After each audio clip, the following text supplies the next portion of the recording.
We've all been there. And if you ask a client, do you have brand assets, a logo, color hex codes, a font preference? And they're like, I have a Pinterest board. Or, yeah, chose them in Canva. Or my personal favorite, just pick whatever you think looks good. It'll be fine. That's a real thing, and it happens pretty often, actually. It's frustrating for us, yes, but it's actually a symptom of a bigger problem, one that starts way before the client actually gets to you. Today, I'm going to break down what's actually going on and how you can work on fixing it so that you don't have this problem as much anymore. Before I dive into any of that, though, my name is Caitlin. I run Launch the Damn Thing. I am a Squarespace educator and designer for about 20 years now, and that was hard to say. But it's true, so I have a lot of tips to share, and that's why I'm yapping here on the YouTubes. The first instinct might be that your portfolio isn't converting because my work isn't good enough, but that might not actually be the case. Clients don't necessarily say no because your work is bad. I mean, that does happen, but that's generally not what I'm seeing when I'm auditing student websites or looking at other people's stuff. Generally, they say no because they don't feel the value yet. And they haven't experienced working with you, so they don't know what you know, and you don't know how to convey that. That's a positioning and a communication problem. Actually. So that falls on us. It's not a talent problem. And the good news is that positioning is fixable. So let's talk about it. If we're being real, how many of you have filled in the gaps, so to speak, by creating things or assets that the client couldn't provide for you because they didn't have it yet? I'm raising my hand too. The client shows up without a logo, you improvise. The client picks a color palette you hate, you improvise. They bring their own fonts or they have no fonts, you improvise. You have no stock photos to use, you create them on Midjourney, you find them on Unsplash, you're improvising, right? We need these things to make a good website, and unfortunately, most people don't already have those things in place. That's brand styling. That's real skilled work that you are doing. You're just doing the work, but you're not charging for it. And that's okay because I've done this too. We've all been there. We want to make the client happy. We're over delivering all of the things. But the reason our clients are not valuing it is because we're not asking them to. We're not positioning this as a thing that has value because we're not charging for it. We're undercharging for it. We're doing this work for free as part of the other thing, but they're actually two separate things. I can build a website with bad branding. The website will function. It won't work as well. It won't look as good, but it will function. If I also add brand styling to it or a whole branding package, it will look a lot better. It will function a lot better, and they'll get more out of the service I'm offering. So it does have value. Even on its own, even if I don't do the website at all, just the brand styling by itself has value. So this is where the undercharging starts, project by project. We are not charging for work that we know we will do because the client doesn't have it yet, and we're stepping in and we're coming to the rescue, right? So here's what I keep seeing. Recently, I've done a couple of website audits for my club members, which is something that's included with the membership, so they can request a website audit. Then I'll go through their website with a fine-tooth comb and leave them feedback, good and bad, positive and negative, where they can improve what's already working, all of those things. And something that keeps recurring between a lot of different people across a lot of different niches, a lot of different design styles. This is very common. Again, like I said, I went through this myself. The same issues keep coming up. And so I'm going to share them here with you as examples because these aren't just branding problems. They affect every service you offer, as I said. So issue number one that I'm seeing a lot, the position isn't clear because you are not clear first. If your niche is too broad, that shows up everywhere on your website, in your copy, in your packages, in your proposals, on discovery calls, when you talk to people about what you do and what you offer and who it's for. Clients can't self-select the right fit if you haven't decided who the right fit is. They're not just going to magically know. You have to tell them. Think of it like this. Your niche is not a cage. It's a magnet. It's meant to attract more of the right people, but that doesn't automatically mean that you're blocking people out or you're caging people out or you're caging yourself in. That's not the point. You can also put a magnet around other things, but whether or not the things are attracted and stick to it is a different issue. So the niche is acting like a magnet. It will easily attract the right people. You'll also probably get a few people in the same area that will maybe reach out, but it's not going to prevent them from reaching out. It also doesn't mean you can't take those projects. So your niche is not a cage, it's a magnet. It makes the right people feel like you're reading their mind because you have been able to explain what they're dealing with to the point that they feel like you understand them, and that's why they want to reach out to you specifically. And it also helps to filter out some price hugglers too, so we'll get into pricing in a minute. Issue number 2 is that the copy is talking about yourself and to yourself, but not to your client. So you're using lingo, jargon, industry terms that the client wouldn't relate to or understand or inherently know. A lot of designers talk about the process, their deliverables, the hours, what's included and all of this stuff, their approach, as if our clients actually give two shits about that. I mean, genuinely, they could not care less. If someone is hiring you for a service, they don't typically care about how we are providing the service in that, like, in the first hour, I do this thing, and the second hour, I do this thing, and on the second day, we do this thing, and then I do that thing, and then I do this thing, and then we'll talk about it, and then I'll show you some. No, they don't care about that. That's too granular. They're not in it to win it. They're not in this to know what we do on a granular level. Clients don't buy the process. They want the outcome. That's all they care about. The transformation. That's what everybody says. That's what they're here for. The benefits, the outcome, the transformation, not the process. I design beautiful websites. Okay. I help therapists get fully booked through their website. Now we're talking. We see an outcome there. I get fully booked through the website as opposed to I have something pretty to look at, but it doesn't get clients to book through the website. Read your homepage and ask yourself, does this describe what I do or what changes for my client if I do it? And then see how much of your copy needs tweaking after that. Issue number 3 that I see very frequently is that the pricing is anchored to the bottom. So for example, if we have a services page and you have 3 columns on your pricing section, and it has your lowest package on the left, your medium package in the middle, and your highest package on the right, that makes sense to us because low, middle, high, right? We're starting at the bottom or we're working our way up. But actually, that's the exact opposite of the way that we should list them on our websites, in my humble opinion. If you list the lowest package first, you're actually allowing people that are viewing this page to anchor everything to the bottom, not to the top. And every other price compared to that, once they see the second price, which is higher, often double or triple, and the third price, which is often double or triple than the middle one, everything seems more expensive because they're comparing it to the first price they saw. And it doesn't matter if the first price is cheap or expensive, they're still comparing it to the first one. It's just because it's first. So your mid-tier looks expensive instead of like a step up. So if you flip it, lead with your best, most complete offer that is the best value, they will get the most amount of stuff for this, the most amount of attention, the most amount of the work that solves the most amount of problems that will get the biggest transformation. That one goes first. And then let the other tiers feel like a scaled down version of that if that doesn't fit their budget.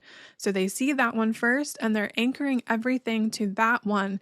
That's the one that has everything, the end all be all, that's going to fix all their problems. Like, okay, I can't afford that, so let's go down to the middle one. Okay, that's significantly cheaper, it includes less. Okay, budget's still a little rocky, maybe they move to the third one. Okay, now we're taking out more stuff, so it's more affordable. They're anchoring everything to the highest, most valuable offer instead of the lowest, least valuable offer. A few other things that I see often here are, especially if they're pricing columns, like multiple packages lined up next to each other. In the same way that software companies do this, we want to mimic that same kind of style. Look at how your software packages are laid out typically, like this one from Squarespace as an example. Yes, it is a software, so it's a little different than services, but you can see that the name and the amount is highlighted at the top for software. Then they have a call to action in the same place across all tables. The package details are all listed in sort of a checklist style with icons. It could be bullet points or checklists, like actual check marks if you wanted, or numbered items, or even an accordion with more details inside the drop downs, but all in the same place in the column so that you can compare them easily to each other. And then the fine print is usually at the bottom. With services, this is usually flipped around a little bit. Usually the name of the package stays at the top, then the package details comes next, then the price, and then the call to action underneath that is usually what you see for services. So it's not that different. But just to give you an example, these are different, but they're clearly laid out so that they're easy to compare to each other. And you kind of want to aim for something like that if you have different packages immediately next to each other. So it's very clear what's different between them. Don't put the price in the largest, most obvious font in that whole section for each package. So, for example, in one column, if we have a price point that is in a larger font, we're focusing on money in that sense, not on what's included, not on the name of the package. We're focusing on money, and that's not the thing that you want them to focus on because that's not the goal. We do the work for an income, yes, but we're also doing the work hopefully because you enjoy it and you want to help someone get this outcome. So, take the focus off of the money, make the price point a little smaller, a little less obvious, make the title of the package bigger, more prominent, make the checklist really easy to compare between columns, and then put the extra details at the bottom. If one of the columns says this package has this short list of things that's included, but also everything in a separate package that's right next to that column, then make sure you highlight the hell out of that comment. Because if they're comparing visually and the length for column A is like this long and the length for column B is this long and the length for column C is this long by comparison, they're going to think that that's the highest price with the shortest amount of inclusions. And that's not the case if you're also saying it includes everything in this other package. You're just not repeating yourself. So make that very obvious. People skim. They do not read details anymore. We all have a collective ADHD apparently. So make it really easy for them to skim and say, okay, it includes all of this and then also this short list of extra things. And then underneath that, it's okay if you add something like 6-week turnaround, payment plans available, and make sure all of your call to actions start with a verb, please. Book now, inquire now, I don't know, whatever you want to say, but make sure it starts with an action thing and not learn. Well, let's stop using learn more everywhere. Always. Forever. No one wants to learn more. You want them to take action because that's how we run businesses. Okay, end of rant. As an example, if you were buying a car, and let's say you have a pretty healthy budget of about $50,000, and you go onto the lot, you accidentally spot a car that you love and you want to test drive, but it says $30,000. So you're thinking, that's amazing. You test drive it, you love the car, it's got everything in it that you want, and it's used, but it has really low mileage. And then the salesman says, okay, after we've added all the fees and whatever else the salesman adds, and now it's $45,000, you're bummed because now you're anchoring that $45,000 to the first price that you saw, which was $30,000, even though your actual budget was $50,000 to start with. So you're disappointed because it's not the original one that you were anchoring to. As opposed to if you had walked on the lot with a $50,000 budget, the car said $45,000, you fell in love with it, you test drove it, it was perfect. The salesman said, okay, that's $45,000. Then you wouldn't be disappointed because it was exactly what you were expecting. Or if it was the reverse, if you walked onto the lot with a $50,000 budget, you saw a car that was $45,000, you test drove it, you fell in love with it, and the salesman said, actually, this one's on a sale promotion and it'll only be $30,000, which would never happen in this scenario. But let's pretend, for the sake of this example, you're elated because you got the value and you know what it costs and it's actually under budget by an insane amount. So this is what I mean. You're anchoring to the first price that you heard or you saw. And this is really important for your pricing section too, because if you position them in a certain way, then it will be understood and absorbed in a certain way as well. And you can help communicate the value better if you think through this strategically. So why is this so hard to see on our own websites? The thing is, we're in the forest. We can't see the entire forest for the trees that are immediately next to us. That is the problem with our own work. It's so much easier to see this on other people's stuff because we're not operating in their business on a day-to-day basis and we don't see the individual trees. We can only see the forest. But when we're in our own business, we don't have that perspective.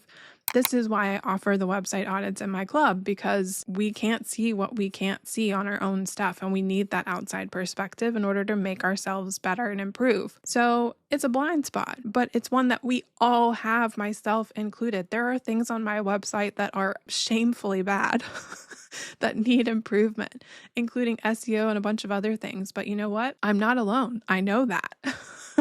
It's like trying to read the label from inside the jar. It's a little hard. This isn't actually a skill gap. This is not something we're missing. It's just proximity. You're too close to your own stuff to see it clearly. So what changes when we fix these things? Better clients start showing up. Ones who are invested and serious and not price shopping. They're not price haggling. They're not negotiating your rates with you. Your proposals land differently because the value is clear before they actually get there. Or you have a clearer way to communicate it on the call itself.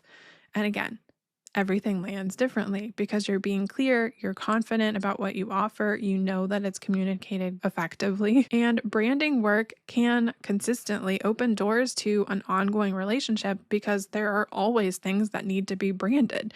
New emails, new social media graphics, new blog posts, new videos, whatever. So if that's a service that you want to add, this opens up a path for that if you want to take it. A website project can end, but then the brand evolves. So then you can change and redesign things. That's another route that you can take. So you can keep working with your clients long term if you want.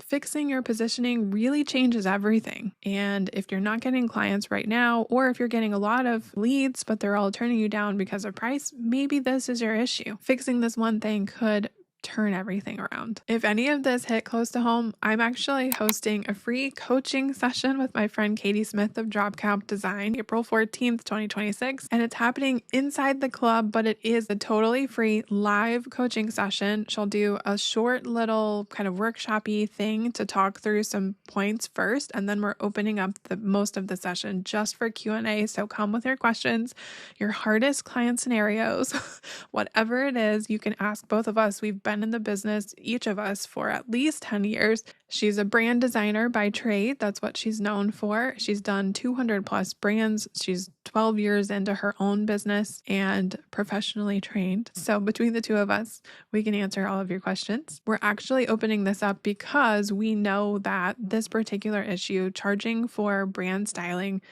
is hard to step into. Maybe you're not really sure how to communicate the value of it yet. So we want you to be able to actually bring your questions to us and get real feedback on your specific situation.